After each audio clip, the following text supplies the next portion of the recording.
नमस्कार मेरे मित्रों, मेरे 69,000 के भाई बहनों। जैसा कि अपना मुद्दा इस समय सबसे ज़्यादा ट्रेंड पे चल रहा है, लगातार 6 वर्षों के संघर्ष के बाद पिछली डेट तक ऐसी संभावना हुई कि शायद जज महोदय 142 का प्रयोग करके इसको निर्णित कर देंगे।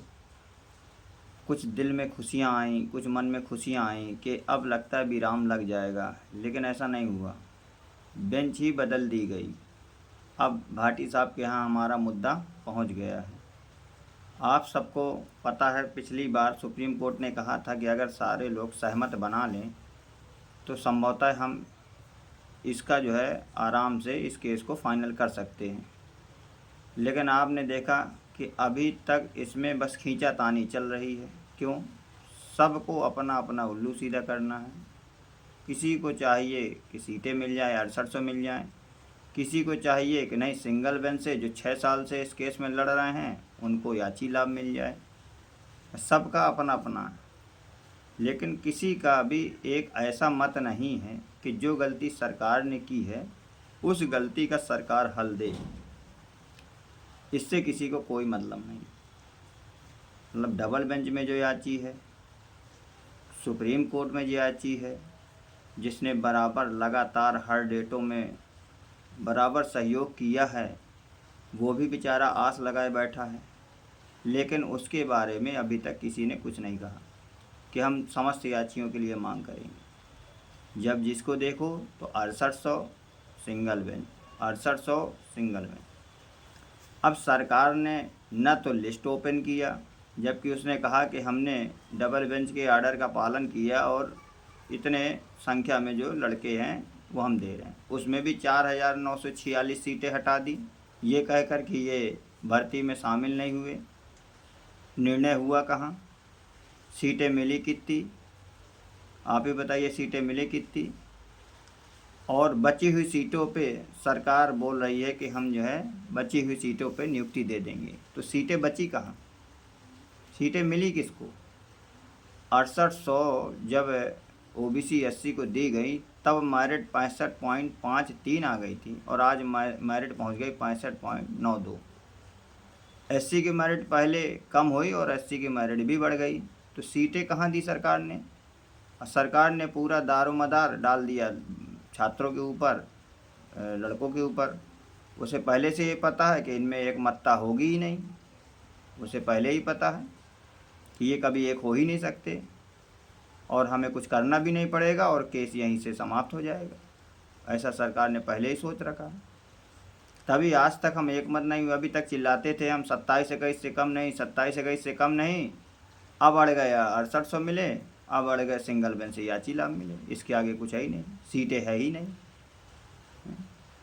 सुप्रीम कोर्ट में पैसा दिया जाता है, वकील जाता है, पता ही नहीं चलता बहस में हुआ क्या। सुप्रीम कोर्ट में आज तक वकील ने कहा ही नहीं कि नहीं सर हमको पूरी लिस्ट चाहिए, पहले रिविजिट की पूरी लिस्ट चाहिए, केवल हमको आंकड़ा नहीं चाहिए, ये आंकड़ा सही नहीं है। अरे 69.46 के नीचे 65.5 तक में, 66.5 तक में कितने ऐसे अभ्यर्थी हैं जो नौकरी कर रहे हैं कट ऑफ के नीचे? उनकी रियल संख्या, उनके नाम किसी को पता ही नहीं, सरकार ने बताया ही नहीं। सरकार ने हर बार की तरह आंकड़ा प्रस्तुत कर दिया। पहले बताया था 6800, फिर बताया था 7100, अब बता दिया 8200। बस रफली एक आंकड़ा है सरकार के पास, लेकिन रियलिटी हमारे सामने है ही नहीं। आप ही बताइए, इस केस का जो निर्णय है वो होगा कैसे? जब जब ये केस लास्ट मोमेंट में पहुंचता है तो हम ही आप एक नहीं होते हैं, हम और आप एक ही नहीं होते हैं, और हम सब अगुवाकारों के भरोसे रहते हैं। उनकी क्या मीटिंग है, क्या नहीं है, कुछ पता ही नहीं चलता। क्या निर्णय आएगा, क्या नहीं होगा। भाई लड़ाई तो सबने लड़ी है, चाहे सिंगल बेंच से गया हो, चाहे डबल बेंच से गया हो, चाहे सुप्रीम कोर्ट से गया हो। ऐसा तो है नहीं कि किसी उसने लड़ाई नहीं लड़ी, सबने बराबर लड़ी।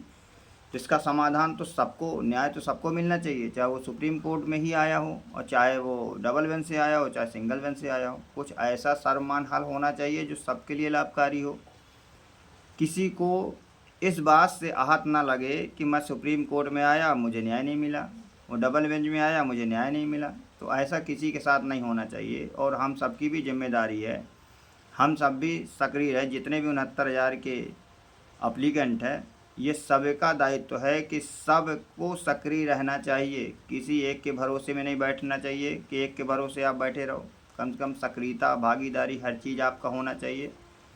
और जब तक सब एक नहीं होंगे तब तक इसका निर्णय नहीं होगा। और कुछ ऐसे तत्व हैं जो चाहते ही नहीं कि इस भर्ती का पटाक्षेप हो, क्योंकि अगर भर्ती पटाक्षेप में चली गई तो फिर रोज़गार ख़त्म हो जाएगा उनका, उनकी कमाई ख़त्म हो जाएगी, ये सबको पता है। और आपने ये भी देखा कि चाहे 69,000 हो चाहे 72,000 हो, इसमें आधे ऐसे हैं जो डिस्ट्रिक्ट कोर्ट में, ज़िला कोर्ट में एडवोकेट हैं। आप देखिए सुप्रीम कोर्ट से एक काले कोट पहने हुए आधे से ज़्यादा अगुआकारों की फ़ोटो पड़ी होती है, एडवोकेट एडवोकेट एडवोकेट। अब आप बताइए, मुझे लगता है जब वो जो स्वयं एडवोकेट है, प्रैक्टिस कर रहा है, उसे नौकरी की क्या ज़रूरत है? अरे उसे क्या ज़रूरत है? उसका तो रोज़गार है, एडवोकेट है, पैरवीकार है, उसे नौकरी की ज़रूरत है? जब ऑलरेडी उसके पास नौकरी है, प्राइवेट ही सही, लेकिन उसके पास तो नौकरी है, उसे नौकरी की ज़रूरत नहीं। और वही हमारे अगुआकार हैं, वही हमसे आगे हैं, हम उन पर विश्वास करते हैं, हर चीज़ पे विश्वास करते हैं कि वो जो भी करेंगे हमारे लिए अच्छा करेंगे। और अच्छी बात है वो आगे हैं, लेकिन उन्हें भी सोचना चाहिए कि इस भर्ती में जो भी बच्चा, जो भी यात्री, जो भी एप्लीकेंट कहीं से भी जुड़ा है, किसी का अहित ना हो, चाहे वो कम वाला हो चाहे वो ज़्यादा वाला, सभी के साथ बराबर का न्याय होना चाहिए, किसी के साथ अन्याय नहीं होना चाहिए। और इसी के साथ मैं अपनी बातों को ख़त्म करता हूँ। जय हिंद, जय भारत।